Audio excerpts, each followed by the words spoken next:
Welcome to Sunday School, Acts 12:24. But the word of God grew and multiplied. You remember that in the years while Jesus was teaching, Jerusalem and the part of the land near it was ruled by a Roman governor whose name was Pilate, and that he was a ruler who sent Jesus Christ to the cross. After some years, the emperor of Rome, who ruled all the lands around the Great Sea, gave all the country of the Jews to a man named Herod Agrippa and made him king of Judea. He was a nephew of the Herod who killed John the Baptist, and the grandson of the other Herod who killed all the little children of Bethlehem in trying to destroy the little child Jesus. Herod Agrippa was the king of Judea when Peter saw the vision on the housetop and preached to the Gentiles. Herod wished to please the Jews in Jerusalem, and he seized one of the apostles, James, the brother of John, one of the 3 disciples who had been nearest to Jesus. He caused his guards to kill James with the sword, just as John the Baptist had been killed by his uncle Herod Antipas. When he saw how greatly this act pleased the chief priests and rulers, he laid hands on Simon Peter also and put him in prison, intending at the next feast of the Passover to lead him forth and put him to death. Peter therefore was kept in prison with 16 soldiers around the prison to guard him, 4 soldiers watching him all the time. But all the church prayed very earnestly to God for him. On the night before the day when Peter was to be brought out to die, he was sleeping in the prison, bound with 2 chains, while guards before the door were watching. Suddenly a bright light shone in Peter's cell, and an angel from the Lord stood by him.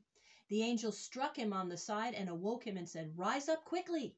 And as Peter awaked and stood up, his chains fell from his hands, and the angel said to him, "Tie your girdle about your waist and bind your sandals on your feet."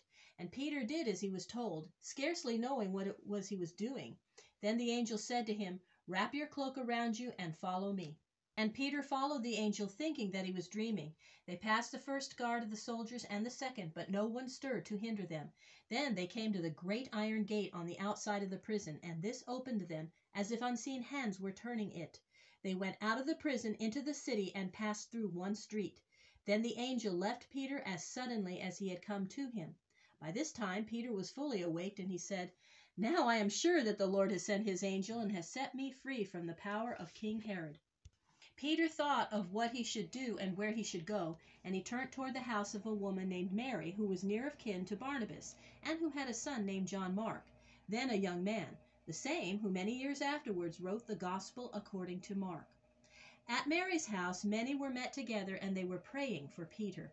Peter came to the house and knocked on the outside door and called to those who were within. A young woman named Rhoda came to the door. She listened and at once knew the voice of Peter. So glad was she that she did not think to open the door, but ran into the house and told them all that Peter was standing at the door. They said to her, "You are crazy." But she said that she was sure that Peter was there, for she knew his voice. And then they said, "It must be an angel who has taken Peter's form." But Peter kept on knocking, and when at last they opened the door and saw him, they were filled with wonder.